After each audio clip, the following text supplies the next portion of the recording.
Welcome back to Karmic Insights with Miss Complexity. I am your host, Miss Complexity, and today we are getting into a new month. Happy birthday to me. Thank you guys for tuning in. I really appreciate it. That's not to leave you hanging. We are going to be starting off this month with the generational curses speech, finding out about family curses and family mistakes is what I call them. We're going to go into what is a generational curse, along with finding out where it comes from and how to break it. So let's begin. So generational curses are said to be family patterns that are passed down from generation to generations to generations of bad behaviors, wrongdoing, sins, etc. I call them family mistakes. The reason why I call them family mistakes is the fact that these things that we do or the patterns that we're following can be corrected. You can actually correct them. It doesn't mean that you're going to be stuck. You can actually correct them. That's why I call them family mistakes. Back in the Bible days, when God punished them for idolizing a statue that wasn't meant to be idolized, I think that was in Exodus, he explained to them, look here, I'm a jealous God, meaning that you shouldn't be worshiping idols. You shouldn't be worshiping nobody but me, right? So therefore, he punished them because it was part of a sin. You should have no other God before me. And he cursed them along with their generations, the second and third and fourth generations, because you sinned. Your real father was upset. So that's what he did. He cursed them. And it's not like it only stopped there, because I believe that Abraham, Isaac, and somebody else, they also was doing negative stuff, deceitful things, and they got their generation was cursed as well, along with David's household, who was indulging in sexual sin and violence and stuff. Yeah. Easily, one person out of that whole entire family could have said, I don't want to do this. But instead of saying that, they kept doing it. They taught their kids how to do it. The kids taught their kids how to do it. Generational curse. Family mistakes. It's not much different today. Many families are born from families that have generational curses. Okay? And like I said, there should be this one person out of the family that could say, I don't want to do this anymore. Knowing that Abraham and them were our forefathers, this mess has been going down and down and down and down for centuries, eons, you know? And a lot of family are prone to this, what would everybody think if they knew that we did this? So they have a lot of secrets in the family, trying to keep hidden the sins that they do now. Way back in the Bible days, it was all out in the open. They didn't give a dang. They did what they wanted to do. You feel what I'm saying? But nowadays, it's more like, be quiet. We don't want people to know we do that. It really, really gets to me because you could actually just not do it. But like I said, generation from generation to generation, you taught your kids taught their kids, and then so forth and so forth and so on. There is no family in this world that is goody two shoes. I don't give a what how many times a week you go to church. I don't want to hear it. Somewhere in your family, there's sin being made or there's sin being done. Period. Don't play me for stupid. I ain't that stupid. You might want to pull the wool over the eyes of people because right there is deceitful. Deceit is a form of sin. You are deceiving people, saying that your family is perfect. You could never do that, blah, blah, blah. Yes, everybody comes from some sort of sin in their family. Take me, for instance. My mom's side of the family, they dibble dabbled in a lot of drinking. My dad's side of the family, they dibble dabbled in everything else. Okay. Um, and at one point, our family was destroyed. My brother said that we made a pact that we would never do drugs. We would never do any drugs or anything because of it destroyed the family. I fell victim. I would drink on occasions, happy occasions, and I was a straight up weed head. Period. That was back in the day. I'm not a weed head no more. I don't smoke or drink. I don't even have sex or nothing. When I was growing up, I always said that we had some kind of vice. If you don't drink and you don't smoke, you must be having sex with a lot of people. If you ain't doing none of the three, you must be a liar, a deceiver, or a thief. Far as I was concerned, you was doing something. No one's perfect here in this world. No one. So I did. I dibbled and dabbled into marijuana for a long, long time. I started when I was 18. I was influenced by the people that were around me. I also was influenced by the fact that because I have sickle cell, I thought that, the marijuana was helping me not going to pain crisis and things. So I was smoking marijuana to help with the pain. On my mom's side of the family, according to what I was told, my grandmother had sickle cell as well. And in order to help her with the pain, she would drink a lot of gin. So, be that may, there comes a time when you have to say no more. And I realized that time had come when things was falling downhill for me. So I stopped smoking. I stopped drinking on occasions. I definitely wasn't having sex. So I just stopped everything. And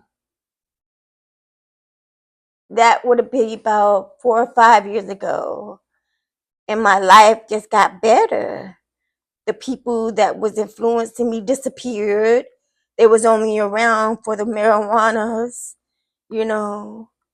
And the family members and things that I used to hang out with, they was more like, oh, you think you all that because you don't smoke no more and blah, blah, blah. And even my brother started to treat me differently because I was on weed head.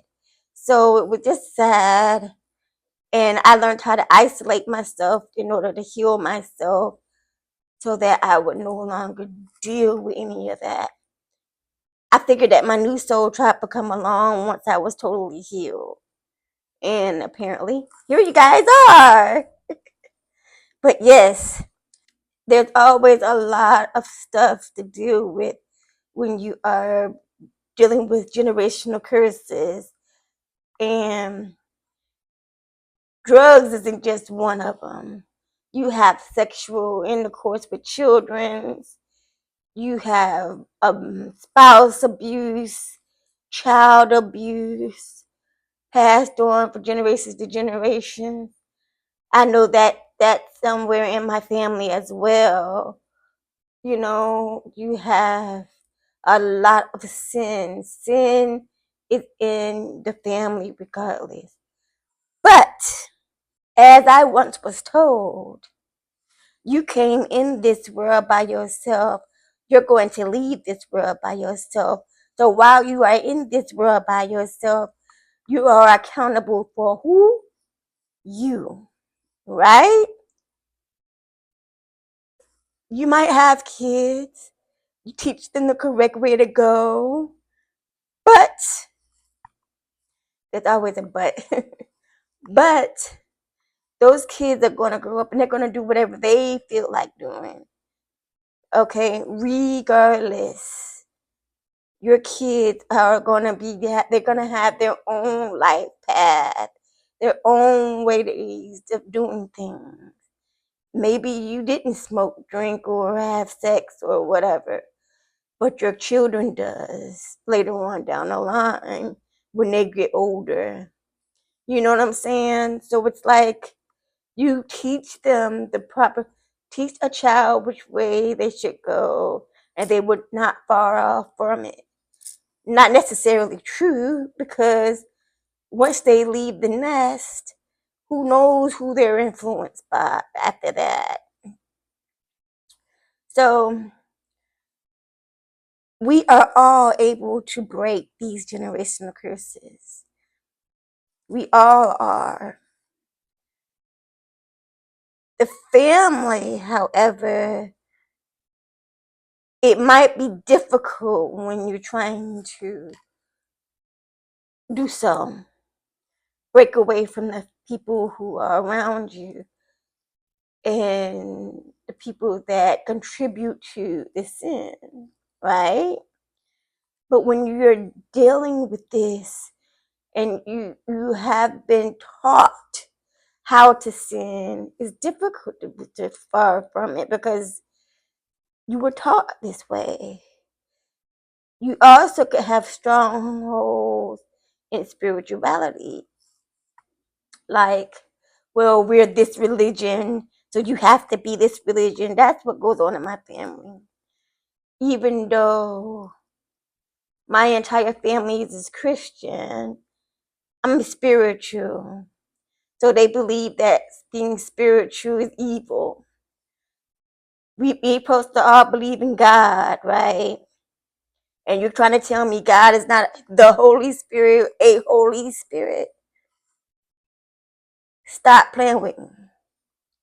Then you got people who were traumatized by the sins and they never heal until all the trauma is cleared away and the glass is clear instead of black. Then that's what you're going to be dealing with and going through, trying to break a generational curse. But did you notice? Did you know that every second and third generation, God appoints at least one person to actually break the generational curse? I know you heard of them. They're called the black sheep, the one that goes against the grain, the one that doesn't follow the rules. Yeah, them. Could be you. But everybody can't be the black sheep because that one black sheep is appointed to breaking this curse. God, it was installed in them. Look, this is what we're going to do. This is how we're going to do it. I need you to go to earth and take care of this. I need you to make sure they don't do this anymore. And do you know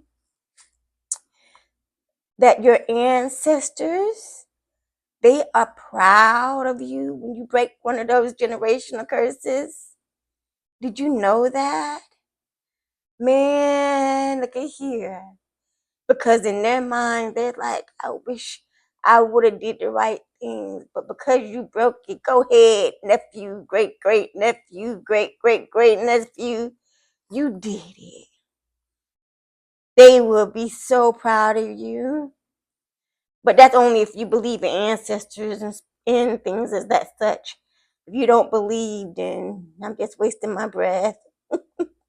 So when you're breaking generational curses, don't focus on the family. Focus on you. Okay? Because it starts with you or it ends with you. Okay? Realize the sin that you no longer want to be a part of and then separate yourself from it. Like I said, I no longer wanted to smoke marijuana, so I separated myself from anything that had to do with it. People, places, and things. Family as well. Prayer always works. And trust me, he's always listening. And so are your ancestors and your spirit team. They're always listening. Start to renew your mind. Meaning you have to get rid of the negative thought. Being like, if it wasn't for you, I wouldn't be strung out on this stuff right here. If it wasn't for you, I wouldn't, take accountability for what you did. Cool. Now say, I'm not doing this no more. I don't want no more parts of this. And separate yourself from it all. Then start to renew your mind. Start to think more positively about what would happen or how your life would be when you're no longer smoking, when you're no longer having sex, when you're no longer abusing, Start thinking about the positive of what would happen. It's just on the other side of the negative. Just start thinking more positively about your generational curse. Start with you. And if you can't start with you, I don't know. Go get you some therapy help. Other than that, I thank you guys for tuning in. I hope this gave you some insight, not only into my life, but into generational curses as well. Until next time, deuces.